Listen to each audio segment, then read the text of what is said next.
Desde los decadentes callejones de la vieja Shanghái Se ocupaban de todos los vicios, y no exagero. a las peligrosas calles de Chinatown, Había bandas de chinos por todas partes, se pegaban tiros los unos a los otros. el crimen organizado chino ha tomado muchas formas a lo largo de los siglos. Es un mundo de lampa impregnado de mitos. A los miembros del crimen organizado chino les gusta identificarse con los antiguos guerreros. Y formado en el terror. El equivalente a disparar a las piernas era cortar todos los tendones del cuerpo, lo que convertía a la persona en una especie de masa gelatinosa. Pero su meta siempre ha sido la misma. Ganarán dinero recurriendo a cualquier método.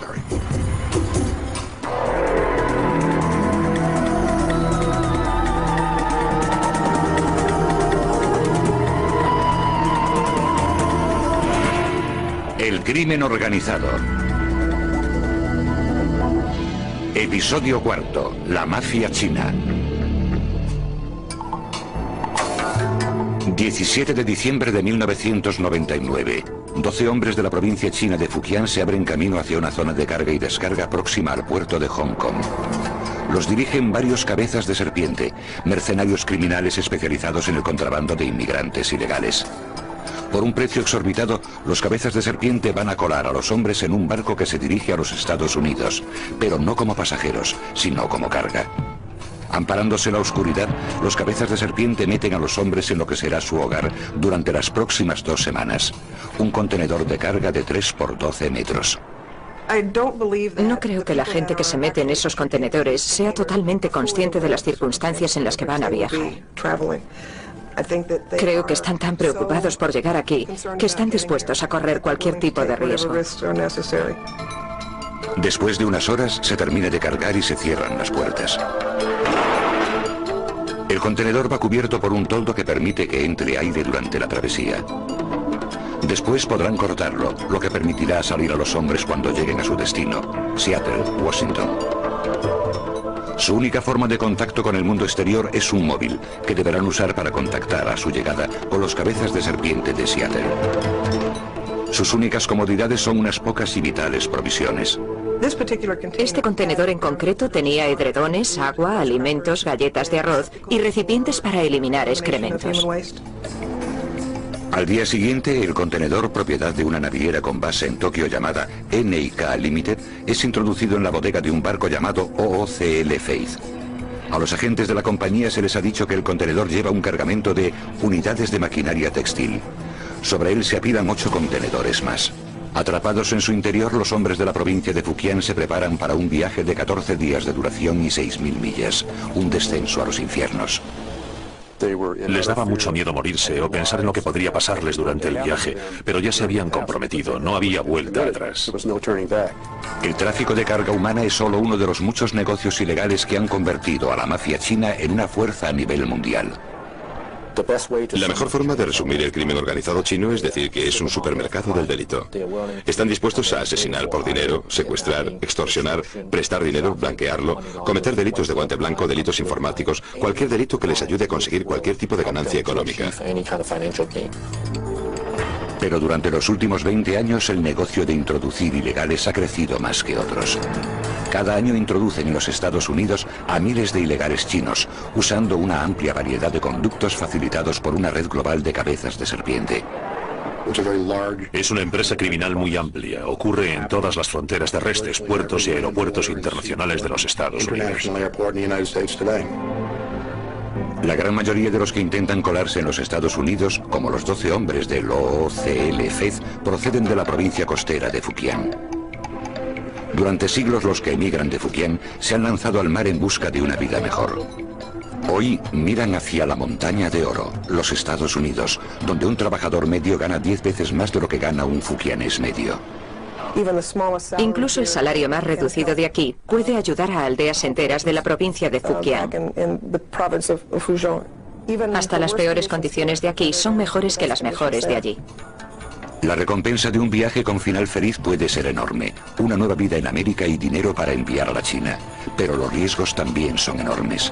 Los cabezas de serpiente cobran unas tarifas desmesuradas por sus servicios.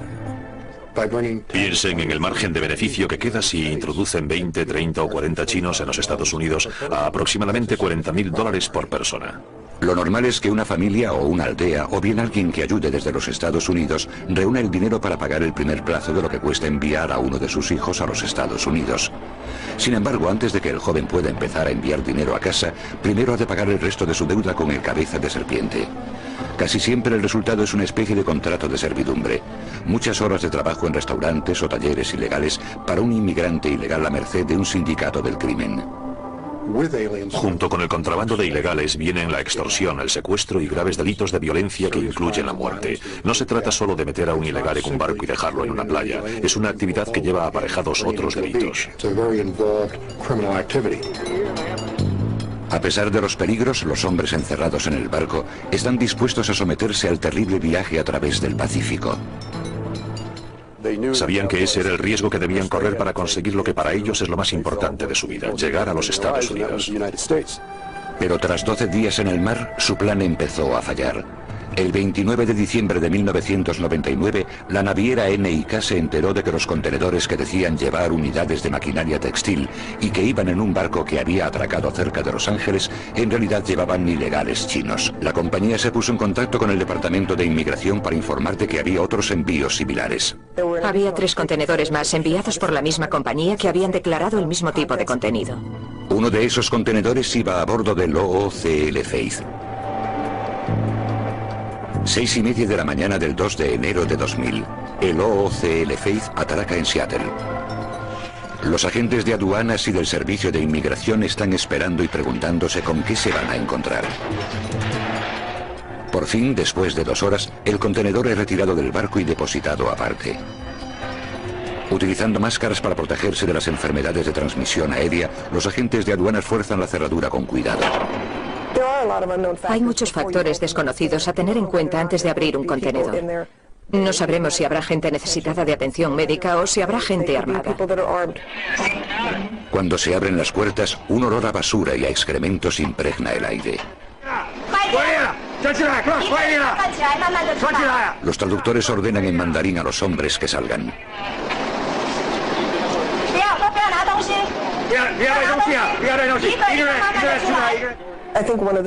Una de las cosas que más me afectó fueron las deplorables condiciones en las que esa gente tuvo que viajar. Me cuesta mucho aceptar el hecho de que alguien sea capaz de hacerle eso a otros seres humanos por dinero. Por suerte, los 12 hombres habían sobrevivido al viaje. Pero ahora se enfrentaban a un viaje de otro tipo. A 4 semanas y 6.000 millas de su casa, quedaron bajo la custodia del Departamento de Inmigración que los detuvo por polizones.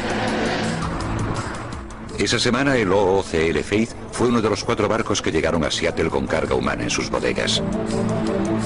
El Departamento de Inmigración arrestó a 3 cabezas de serpiente involucrados en la operación, 2 de los cuales fueron condenados a 2 años de cárcel. Pero aunque el Departamento de Inmigración haya acabado con una organización dedicada a la introducción de ilegales, el problema es que continuamente se forman nuevas redes. Yo suelo decir que el crimen organizado chino es como el virus de la gripe, porque mutan constantemente para formar grupos distintos y alianzas diferentes, por lo que resulta muy difícil investigarlos. Hoy, en todo el mundo operan cientos de esos grupos. Pero los orígenes del mundo del hampa chino se encuentran en un grupo concreto, un sindicato del crimen secreto con un misterioso y mítico pasado, las Tríadas.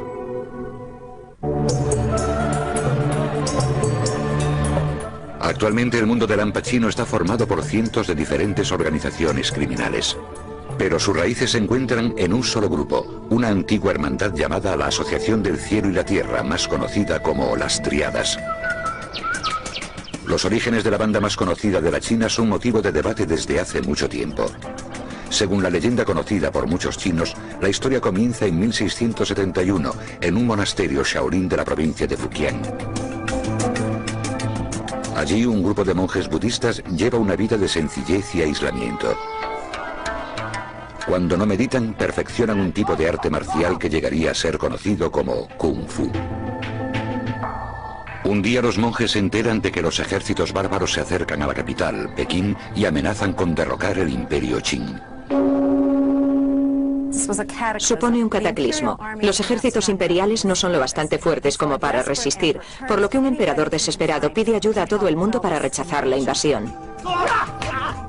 Llevados por el deber patriótico, los monjes del templo Shaolin responden a la llamada utilizando el kung fu para rechazar a los bárbaros sin perder ni un solo hombre. Un agradecido emperador ofrece a los nuevos héroes riquezas y títulos nobiliarios, pero los monjes lo rechazan. En cambio, regresan a su aislada vida en Shaolin sin pensar la traición de los asesores del emperador.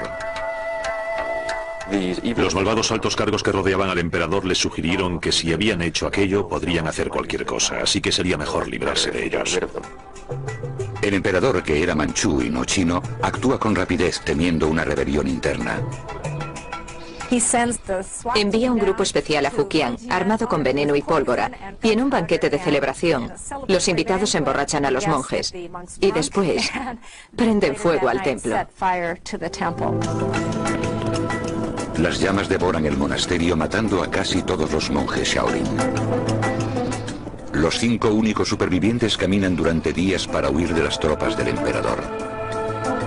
Por fin se detienen a descansar junto a un arroyo, donde descubren un pebetero que flota en el agua.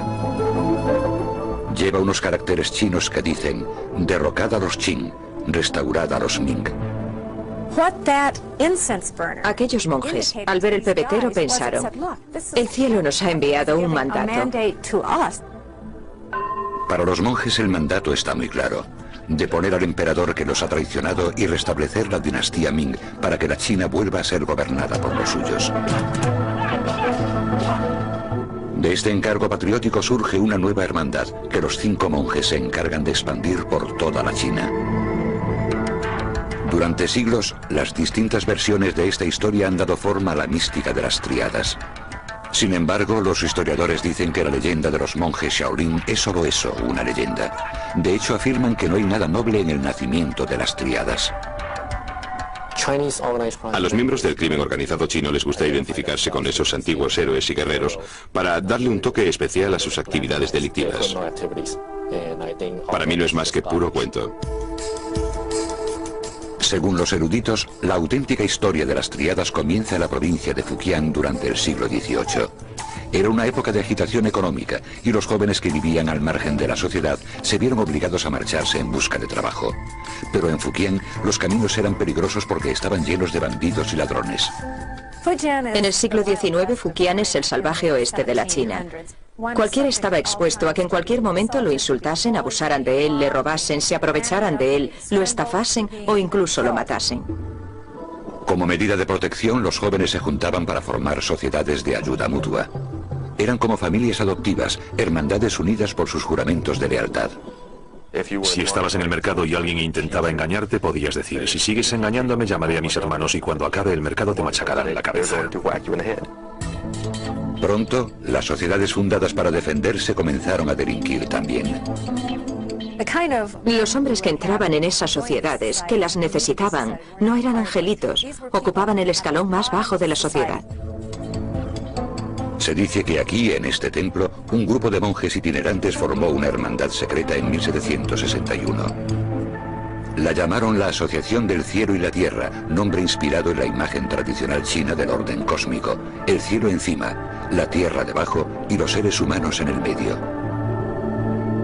Para representar esta relación, la Asociación del Cielo y la Tierra tomó como emblema un triángulo equilátero, símbolo que con el paso del tiempo dio lugar a su nombre occidental: las tríadas. En poco tiempo, distintas ramas de esta nueva hermandad comenzaron a surgir por toda la provincia de Fujian. No tenían un padrino, un papa, una figura central. La sociedad se fundó como una serie de pequeñas unidades o células autónomas que parecían surgir casi al azar. Los nuevos miembros iniciaban con un solemne ritual cuyos elementos se siguen usando actualmente en las tríadas. El ritual solía empezar cuando los iniciados pasaban por debajo de varias espadas alzadas, lo que simbolizaba la entrada a una nueva familia.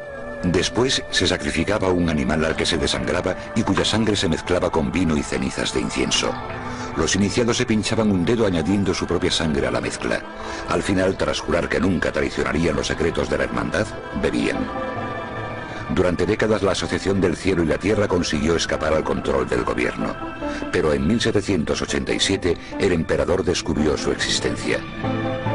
Debido a su mitología mesiánica, la leyenda de los monjes Shaolin, la misteriosa sociedad podía representar un peligro para la dinastía en el poder. Y se lanzaron a una caza de brujas por toda la costa de Fujian, donde en algunos lugares fueron casa por casa en busca de los supuestos miembros de la Sociedad del Cielo y la Tierra. Pero la caza de brujas no salió bien. Cuanto más interés ponía un gobierno en acabar con ellos, más crecían y se expandían.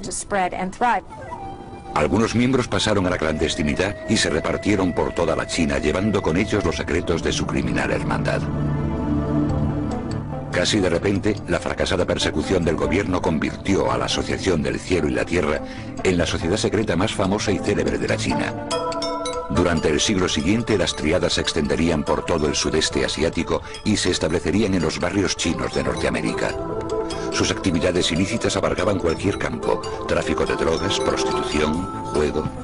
Y como las triadas formaban el grupo que definía el crimen organizado chino, surgieron decenas de imitadores.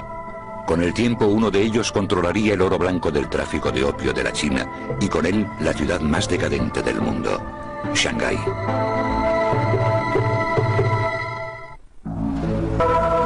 A principios del siglo XX, al igual que hoy, Shanghái era la ciudad más cosmopolita de la China continental. También era la más peligrosa, decadente y corrupta. Era un lugar de la China donde lo oriental se juntaba con lo occidental, provocando todo tipo de excesos. Se ocupaban de todos los vicios, y no exagero. La ciudad era en realidad tres mundos dentro de uno: los territorios británico, francés y chino, cada uno custodiado por su propia policía. Era el caldo de cultivo perfecto para la delincuencia. Un bandido podía delinquir en una jurisdicción y escaparse a otra para evitar ser arrestado. Con el paso del tiempo, una única banda dominaría el próspero mundo de Lampa de la ciudad. Y un ambicioso gángster se convertiría en el señor del crimen más poderoso que la China ha visto jamás. Con el auge de las triadas a finales del siglo XVIII, las sociedades secretas comenzaron a surgir por toda la China. Una de las mayores era la famosa Banda Verde. La Banda Verde comenzó siendo una asociación benéfica para los barqueros que trabajaban en el Gran Canal, la vía fluvial interior por la que se transportaba el arroz de los impuestos desde el centro de la China a Pekín. Cuando la llegada de los barcos de vapor dejó sin trabajo a los barqueros, muchos se dirigieron a la ciudad. Los componentes de la Banda Verde comenzaron a llegar a Shanghái, donde al principio fueron obreros normales, pero después comenzaron a tomar parte en los negocios ilegales de la ciudad. Gracias a su experiencia en navegación y transporte, los componentes de la Banda Verde se abrieron camino en el próspero tráfico de opio. El opio era el mayor negocio de Shanghái. Y de él dependían otros negocios ilegales auxiliares: robo a mano armada, prostitución, juego, préstamos ilegales, etc. A mediados de los 20, los miembros de la Banda Verde controlaban los negocios ilegales de los tres sectores de Shanghái.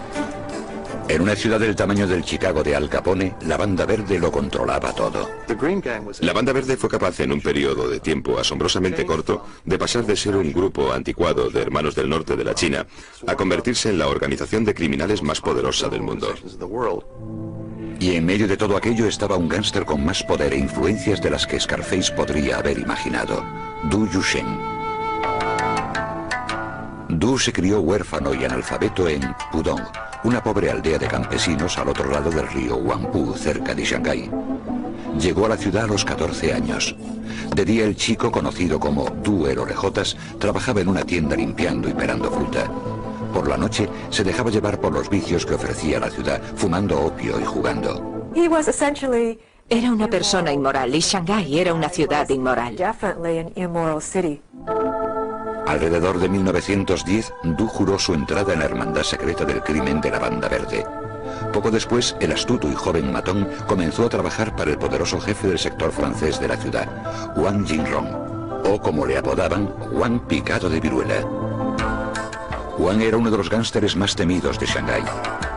Además, también era el jefe de la policía china del sector francés de la ciudad, también conocido como Concesión Francesa. Wang era valioso no solo porque pudiera proporcionar información a la policía francesa, sino porque podía manejar el mundo de Lampa de la concesión francesa.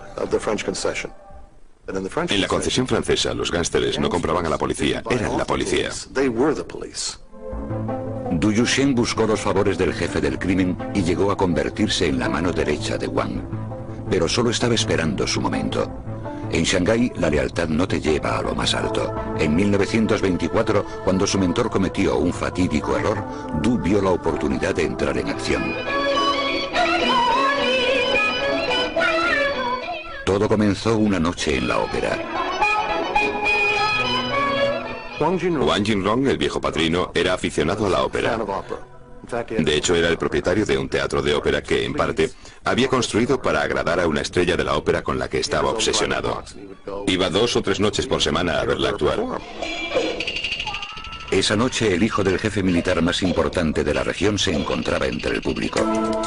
Cuando acabó la función, el joven y sus amigos comenzaron a silbar y a abuchear a la estrella preferida de Wang. Furioso por el insulto, Wang ordenó a sus guardaespaldas que le dieran una lección al arrogante príncipe. Se lo llevaron afuera y le dieron una paliza.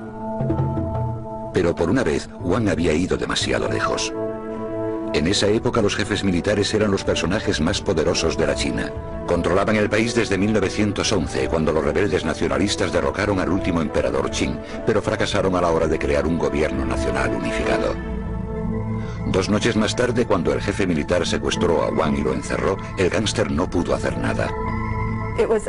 Para él fue una humillación terrible. Perdió toda su credibilidad. Wang picado de viruela, la persona más poderosa de la concesión francesa en la cárcel. Esto provocó el miedo entre la mayoría de los miembros de la organización criminal que él controlaba. El texto chino decía que parecían hormigas sobre una plancha de hierro caliente. ¿Qué hacemos ahora? Se han llevado a nuestro jefe. Sin embargo, Du Yusheng no se dejó llevar por el pánico. En cuanto vio su oportunidad, no la dejó pasar. Sabía que podía desplazar a Wang Jinrong. Primero, Du pagó al jefe militar para que liberase a Wang Jinrong. Naturalmente, después de eso ya nada fue igual. Wang, picado de viruela, tenía que mostrarse agradecido a Du Yusheng. A partir de aquel día, Du Yusheng fue el verdadero jefe de la Banda Verde. Fue un golpe de estado muy bien organizado, pero Du no se quedó ahí. También consiguió que el jefe militar aceptase proporcionar protección militar a los cargamentos de opio que llegaban a la ciudad. Así pudo hacerse con el control del negocio ilegal más lucrativo de Shanghái. Y pronto forjaría una alianza que le aseguraría dicho control durante muchos años. En 1923 las tropas del Partido Nacionalista se habían aliado con los rebeldes comunistas en una campaña para derrotar a los jefes militares y reunificar la China. La coalición se apoderó del norte, haciéndose con la región que rodeaba Shanghái. Pero la alianza nunca había sido demasiado sólida. El líder nacionalista, Chiang Kai-shek, no se fiaba de los comunistas y temía por su propio futuro si estos conseguían apoderarse de Shanghái. En 1927, Chiang se puso en contacto con la figura más poderosa del mundo del hampa de la ciudad, Du Yusheng.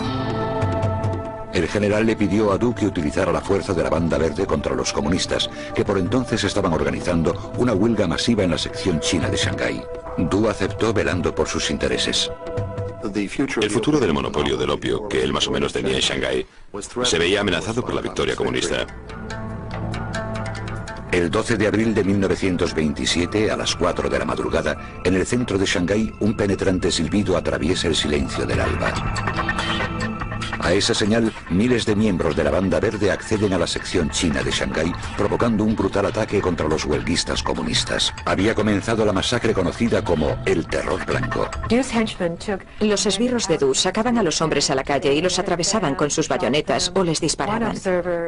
Un testigo dijo que las cabezas rodaban por las cunetas como si fueran ciruelas maduras. En cuestión de horas, los hombres de Du masacraron a casi 5.000 personas. El gángster le había entregado la ciudad a Chiang Kai-shek y ahora quería su recompensa. En abril de 1927, el jefe del mundo del crimen de Shanghái, Du Yusheng, organizó la salvaje matanza que sería conocida como Terror Blanco. Los componentes de la Banda Verde asesinaron a miles de comunistas, permitiendo que las fuerzas nacionalistas de Chiang Kai-shek se alzaran con el control de la ciudad. Como recompensa, a Du se le concedió el grado de general del ejército nacionalista. Y junto con el cargo llegó lo que el gángster deseaba más que cualquier otra cosa: la respetabilidad. Es el acontecimiento que lo sitúa en un pedestal, por encima de los demás. Y esto hace que empiece a considerarse un político y no solo un criminal. El inculto gángster decidió convertirse en un caballero de Shanghái. Contrató eruditos para que redactasen trabajos sobre su familia, aunque él no sabía leer. Entregó tanto dinero a obras benéficas que en 1931, en el Quién es quién de la China, aparecía como un generoso filántropo. Acabaría siendo directivo de 5 bancos y de una universidad, además de ocupar un alto cargo en la Cámara de Comercio. Y siguió formando parte de la vida social de Shanghái. Este hombre que surgió del escalón más bajo de la sociedad, ahora es el líder social de Shanghái. Cuando entra en un club nocturno, todo el mundo dice, ahí está, es él. Pero detrás de la fachada de respetabilidad, Du conservó su alma de gángster. Se ha dicho que Du era el Horacio Alger chino. Eso es cierto, pero también era el Al Capone chino. Desde su base en el sector francés, Du mantuvo su puño de acero cerrado sobre el mundo del hampa de Shanghái. Cualquiera que lo contrariara se arriesgaba a experimentar una turbulenta forma de justicia. El equivalente a disparar a las piernas era cortar todos los tendones del cuerpo, lo que convertía a la persona en una especie de masa gelatinosa. Para Chiang Kai-shek, el miedo inspirado por Du y sus secuaces se convirtió en una herramienta muy útil para recaudar fondos. Necesitaban a la banda verde por su fuerza, ya que muchos de los ciudadanos más ricos de Shanghái vivían en secciones de la ciudad que no estaban bajo el control chino. ¿Quién podía entrar en la concesión francesa y secuestrar o matar a un banquero con impunidad? Los hombres de Du Yusheng. Du Yusheng se convirtió en el instrumento de terror que asustaba a la clase capitalista de Shanghái. La relación de Du con los nacionalistas también le sirvió a este para llenarse los bolsillos. Tras el terror blanco, el gángster se convirtió en el jefe del llamado Comité para la Supresión del Opio, la agencia encargada de todo el opio ilegal confiscado por las autoridades. Du ya tenía el monopolio del tráfico de opio de Shanghái y ahora, gracias a su puesto en el gobierno, también controlaba las enormes cantidades de droga de las que se incautaban los nacionalistas. Se trata de un negocio redondo. Sería como coger la cocaína almacenada en la sala de pruebas y que la propia policía la vendiese de nuevo en las calles. A principios de los 30, el poder de Du sobre el mundo del hampa de Shanghái parecía inquebrantable. Se había convertido en el gángster más poderoso de la China y en uno de los hombres más influyentes de Shanghái. Pero el futuro traería consigo el desplome de su imperio y la destrucción de sus sueños de honor. En 1937, las eternas tensiones entre la China y el Japón acabaron en guerra.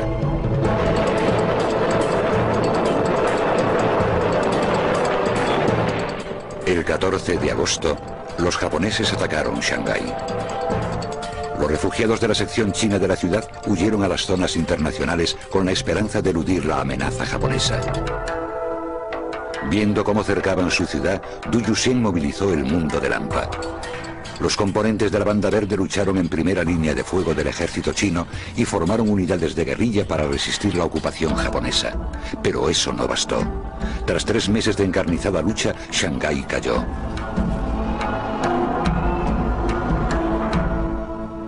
Du Yusheng, junto con otros líderes de la ciudad, subió a bordo de un carguero y huyó a Hong Kong. El mundo del hampa chino ya no volvería a ser el mismo. En septiembre de 1945, un mes después del fin de la Segunda Guerra Mundial, Du Yusheng regresó a Shanghái por primera vez en 8 años. Esperaba que la ciudad que él había intentado salvar lo recibiese como un héroe, pero no iba a ser así. Para su sorpresa, las multitudes que lo veían lo abucheaban porque los había abandonado. Los había dejado vivir bajo la ocupación japonesa, se había ido a Hong Kong y no tuvo que sufrir todo lo que ellos habían sufrido. En abril de 1949, cuando los comunistas de Mao Zedong empezaron a hacerse con el control de la China, Du se fue de Shanghái por última vez. Hacía mucho que había perdido su poder, algunos dicen que incluso estaba arruinado, y su salud se resentía tras varias décadas de abusar del opio. Murió en Hong Kong 2 años después, a los 66 años. Aunque entonces nadie lo lloró demasiado, su leyenda sigue viva. Du era la quinta esencia de Shanghái. Personificaba la ciudad. La revolución comunista acabó con el reinado de la banda verde en Shanghái, pero no destruyó el mundo del hampa chino. Con cientos de bandas operando en el extranjero, el poder pasó del continente a la diáspora china. Con el paso del tiempo, una oleada de inmigrantes convertiría el barrio chino de Nueva York en un semillero para el crimen organizado chino. Y un joven y violento matón declara la guerra con el fin de controlarlo. Ciudad de Nueva York, 1977. En Mott Street, en pleno centro de Chinatown, se ha desatado la guerra. Había bandas de chinos por todas partes. Se pegaban tiros los unos a los otros. En medio de todo se encuentra Nicky Louis, el joven y ambicioso líder de una banda. Es su barrio. Al igual que John Gotti se sentaba delante del Raven Night Club, pues este controlaba Mott Street. Con 1,73 de altura y 54 kilos de peso, Nick Louis no da la talla de una leyenda de Lampa. Pero su carisma lo convierte en una de las figuras más temidas de Chinatown, uno de los centros del crimen organizado chino en Norteamérica.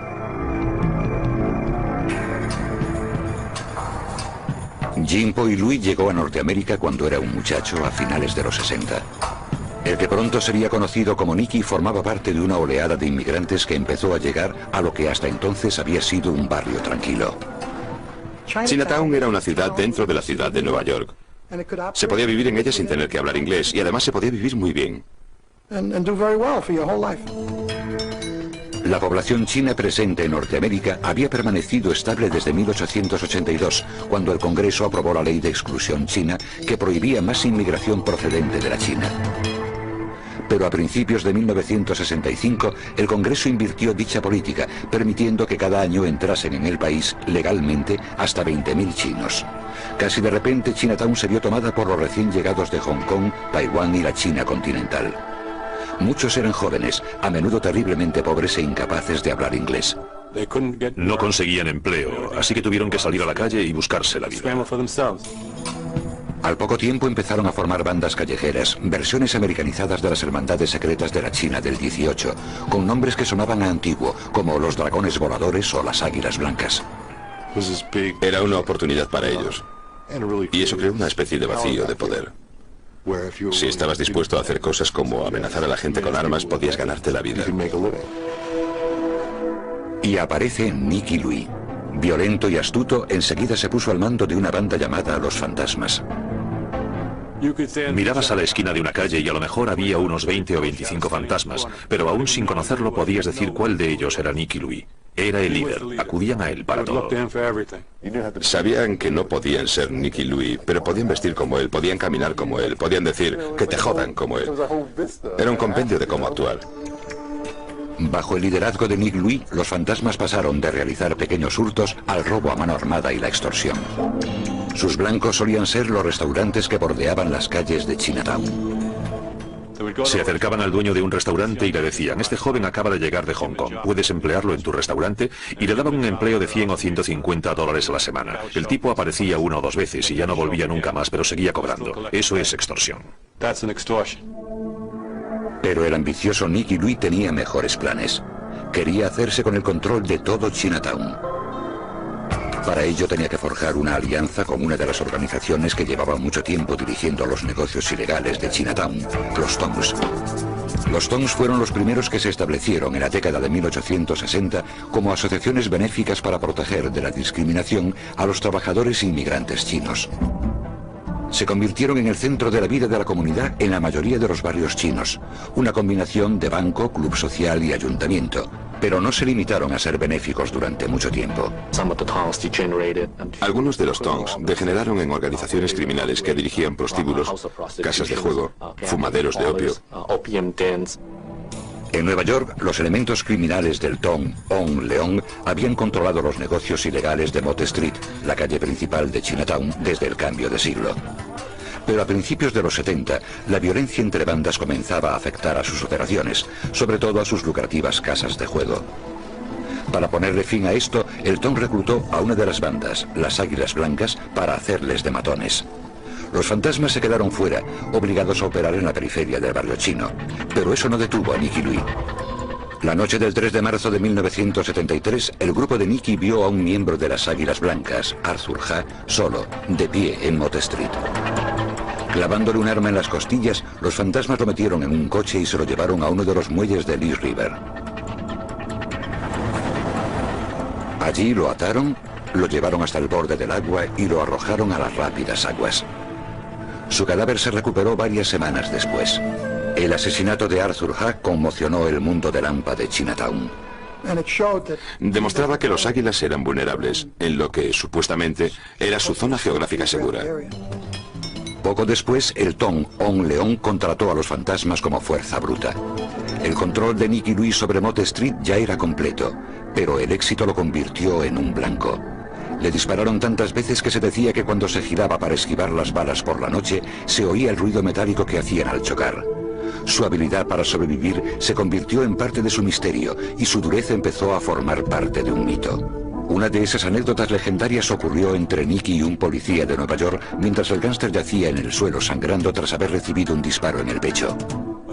El detective le preguntó directamente, ¿quién te ha disparado? Y Nicky le dijo, ¿quién eres? Él contestó, soy del departamento de policía de Nueva York. Y Nicky le dice, que te jodan. Era un chico muy duro.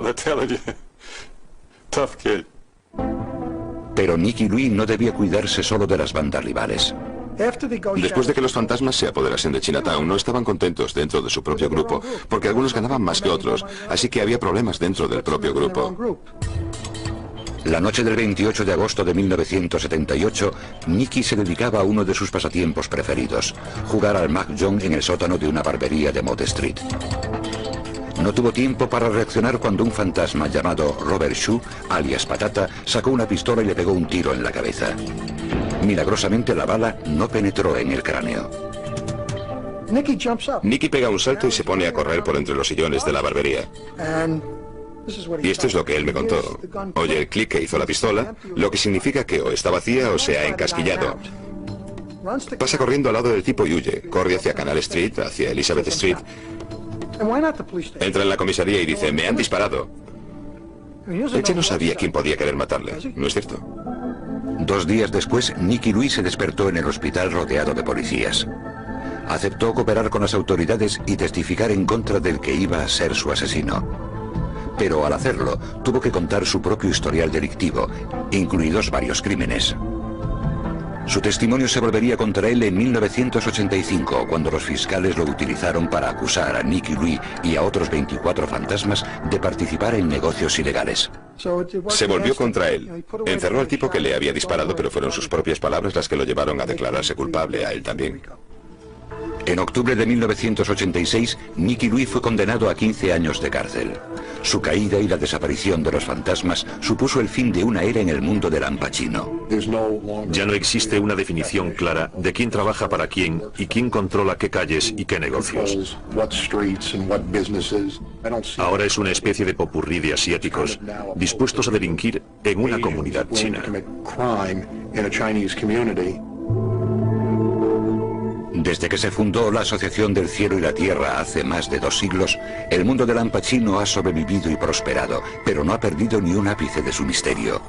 Hoy en los Estados Unidos se compone de una escurridiza serie de alianzas en constante cambio que solo tienen en común el deseo de enriquecerse. Se dedican a todo, desde el contrabando de heroína hasta el contrabando humano, y han comenzado a traspasar las fronteras de sus propias comunidades. Están dispuestos a trabajar con cualquiera, mientras consigan ganar dinero. Por eso se han convertido en una amenaza mucho más significativa a la seguridad de los ciudadanos de este país. No resulta sencillo definir claramente el crimen organizado chino en la actualidad. Es algo muy complejo, muy intrincado, hay muchos espejos y mucho humo. Es una entidad en la que resulta muy difícil penetrar.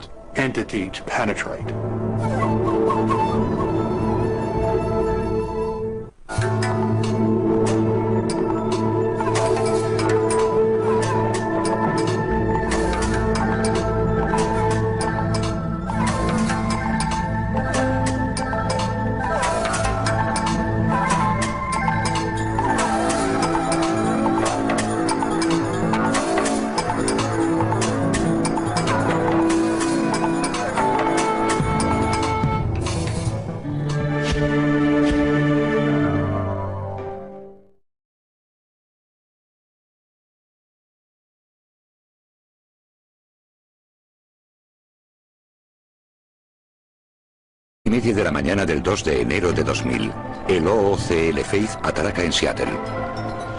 Los agentes de aduanas y del servicio de inmigración están esperando y preguntándose con qué se van a encontrar. Por fin, después de 2 horas, el contenedor es retirado del barco y depositado aparte. Utilizando máscaras para protegerse de las enfermedades de transmisión aérea, los agentes de aduanas fuerzan la cerradura con cuidado. Hay muchos factores desconocidos a tener en cuenta antes de abrir un contenedor. No sabremos si habrá gente necesitada de atención médica o si habrá gente armada. Cuando se abren las puertas, un olor a basura y a excrementos impregna el aire. Los traductores ordenan en mandarín a los hombres que salgan.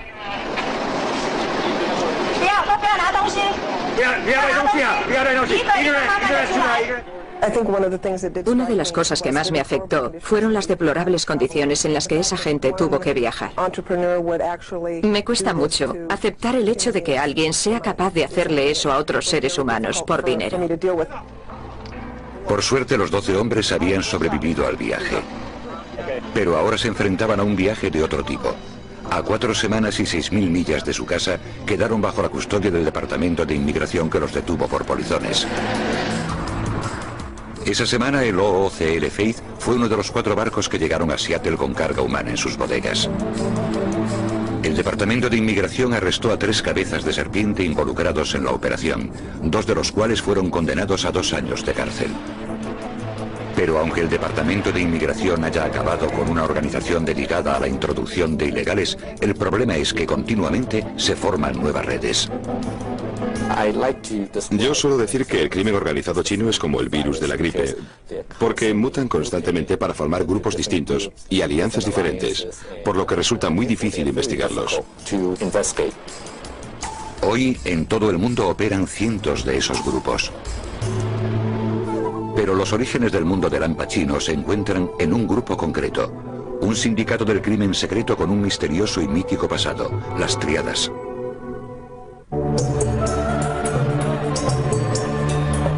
Actualmente el mundo del hampa chino está formado por cientos de diferentes organizaciones criminales. Pero sus raíces se encuentran en un solo grupo, una antigua hermandad llamada la Asociación del Cielo y la Tierra, más conocida como las Tríadas. Los orígenes de la banda más conocida de la China son motivo de debate desde hace mucho tiempo. Según la leyenda conocida por muchos chinos, la historia comienza en 1671, en un monasterio Shaolin de la provincia de Fujian. Allí un grupo de monjes budistas lleva una vida de sencillez y aislamiento. Cuando no meditan, perfeccionan un tipo de arte marcial que llegaría a ser conocido como Kung Fu. Un día los monjes se enteran de que los ejércitos bárbaros se acercan a la capital, Pekín, y amenazan con derrocar el imperio Qing. Supone un cataclismo. Los ejércitos imperiales no son lo bastante fuertes como para resistir, por lo que un emperador desesperado pide ayuda a todo el mundo para rechazar la invasión. Llevados por el deber patriótico, los monjes del templo Shaolin responden a la llamada utilizando el Kung Fu para rechazar a los bárbaros sin perder ni un solo hombre. Un agradecido emperador ofrece a los nuevos héroes riquezas y títulos nobiliarios, pero los monjes lo rechazan. En cambio, regresan a su aislada vida en Shaolin sin pensar la traición de los asesores del emperador. Los malvados altos cargos que rodeaban al emperador les sugirieron que si habían hecho aquello podrían hacer cualquier cosa, así que sería mejor librarse de ellos. El emperador, que era manchú y no chino, actúa con rapidez temiendo una rebelión interna. Envía un grupo especial a Fujian, armado con veneno y pólvora, y en un banquete de celebración, los invitados emborrachan a los monjes y después prenden fuego al templo. Las llamas devoran el monasterio, matando a casi todos los monjes.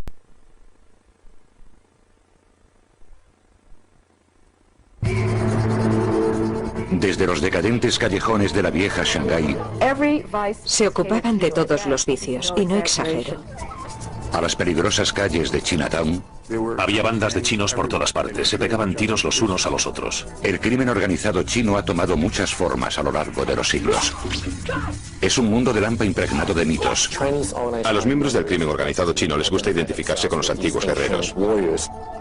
Y formado en el terror. El equivalente a disparar a las piernas era cortar todos los tendones del cuerpo, lo que convertía a la persona en una especie de masa gelatinosa. Pero su meta siempre ha sido la misma. Ganarán dinero recurriendo a cualquier método.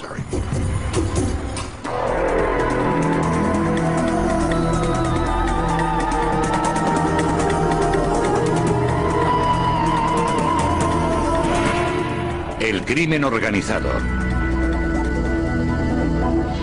Episodio 4. La mafia china. 17 de diciembre de 1999.